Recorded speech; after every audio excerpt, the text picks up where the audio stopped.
As the thrilling 2025 season proceeds, we are getting more and more leaks and information on the 2026 engines. Very reliable sources have come out and given us a lot of information of the 5 power unit manufacturers as to where they currently rank, or at least the progress they are making right now. There's been many simulator tests going on as drivers have started to reveal their insights to their team's progress as well.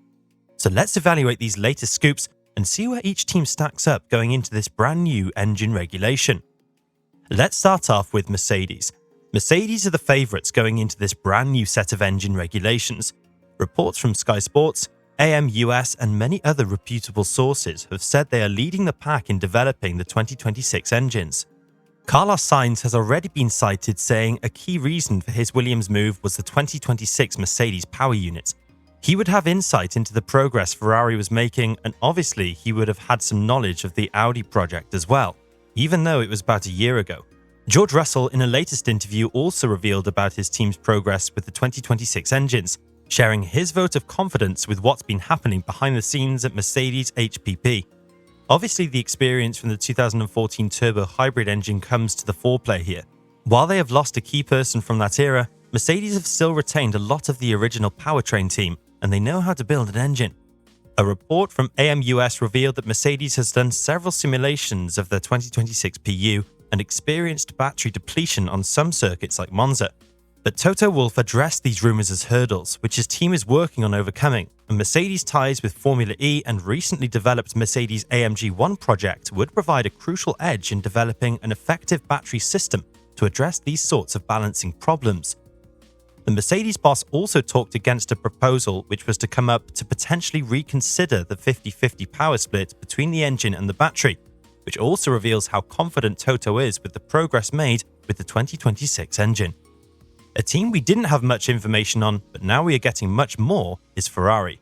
The reports coming from pretty close sources to Ferrari like Autoracer are all quite promising for Ferrari's 2026 engine prospects. Ferrari has been pretty good in developing engines, not so much at the start of a regulation cycle, but they pretty much quickly catch up to leading performance. Sometimes they make a couple of mistakes, like with the Godly engine back in 2019, where they weren't totally compliant with the technical regulations.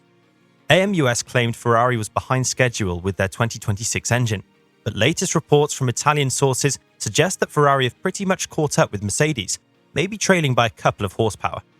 Autoracer reported on Ferrari running engine simulations around Monza and seeing the same problem Mercedes did, depletion of electrical energy midway through the straight. So this seems to be a problem which every manufacturer must resolve to some extent, or find some alternative solution with a potential aerodynamic solution. Charles Leclerc was questioned about Ferrari's 2026 progress following his recent taste of the 2026 engine in the simulator, to which he replied that he is not a big fan of next year's regs, but hinted that his disinterest doesn't mean it's lacking performance. Ferrari has been strengthening its powertrains division, poaching engineers from both Mercedes and Honda who have developed the best engines and electrical systems in the turbo hybrid era. And considering the latest reports from the likes of AM US and Autoracer, it feels like Ferrari are confident about its 2026 engine, and I think realistically they are trailing Mercedes by a few horsepower. Another team we had little to no information, but now we are starting to get some scoops, is Honda Aston Martin. Aston Martin and Honda could be a dark horse next year, considering everything we are hearing about the progress Honda is making on the engine side. Honda has won plenty of championships and has developed competitive engines in the turbo hybrid era for Red Bull, and early signs of its 2026 engine is very promising. The president of Honda Racing Corporation, Koji Watanabe, recently told Planet F1 they're making smooth progress, and their collaboration with design genius Adrian Newey could be an instrumental factor in taking Aston Martin to the front of the competitive order. Watanabe also revealed that they are facing some challenges in the development phase from the battery side, and they will be pushing homologation of the design until the last possible moment to incorporate latest advancements. AM US in a recent article revealed that recent simulations has showed battery depletion issues similar to Ferrari and Mercedes on power-hungry circuits with minimal braking zones. But overall progress has been really promising for Aston, who are having a terrible season until Hungary. Fortunes might be swinging in favour of the Silverstone-based team based off the results the team achieved at the Hungarian GP. And taking into account the reports from the AM US and other close sources, Honda seems to be lagging a little behind Mercedes, but seems to be right on par with Ferrari's 2026 engine, which would set up an interesting battle in 2026. Red Bull seem to be in a very interesting position with the 2026 engines. The team is taking a bit of a gamble by developing the powertrain in-house, first time by a non-manufacturer, but obviously with the technical support from Ford. Red Bull's former team principal Christian Horner was one of the first to raise concerns about issues with the 50-50 power split between the battery and engine, pointing out the battery depletion issue in particular and calling for changes to be made. The team's stance on that seems to have not changed still, pointing out the problems the team is having to address in its 2026 engine development.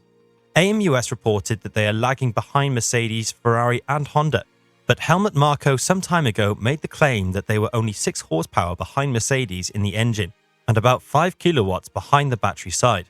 It will be interesting to know as to where Marko is getting those numbers from, because he would have to know about the Mercedes engine to give us these sorts of precise numbers.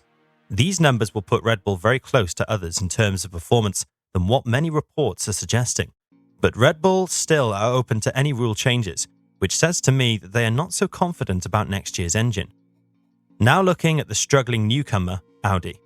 Plenty has been talked about Audi. The same sources reporting about Mercedes being the leader with these 2026 engines are reporting that Audi is lagging way behind all of its competitors, missing key performance targets by a big margin according to AMUS. This was more or less confirmed by Audi's F1 chief Mattia Binotto, who revealed that Audi is in for the long game, and they probably would not have a competitive engine for at least the next 4 years. But the team still is very much committed to the project because of Formula One's moves towards increased electrical power and 100% sustainable fuel. We just have to wonder how long these engine regulations will be in our sport, with the recent talks of bringing back V8s or possibly the V10s even. We also have Cadillac entering the engines game in 2029, which could be a pivotal year for these 50-50 split hybrid engines. And really, the battery depletion issue of this 50-50 split engine is causing all the teams and us a headache. We're not hearing much good about these new engines, just all the negatives. We have a pecking order if we are going with these reputable sources here, with Mercedes leading at the front, while Ferrari and Honda seem to be tied for second place. Red Bull at most are having the 4th fastest engine currently, while Audi are having the slowest of all. With what we know so far, 2026 could be a very interesting season looking at how these engines are shaping up. The aero in general is aggressive. Smaller cars and active aero could play good, but the question is if these engines could keep up with the relative chassis performance. But what do you guys think about all these reports coming out? Do you believe the hype surrounding Mercedes? Is Audi really falling that much behind? I'm very much into your thoughts and perspectives in the comment section down below. And on your way down, don't forget to subscribe to the channel to get notified of our future uploads, to keep yourselves up to date about the 2025 and 2026 Formula One seasons.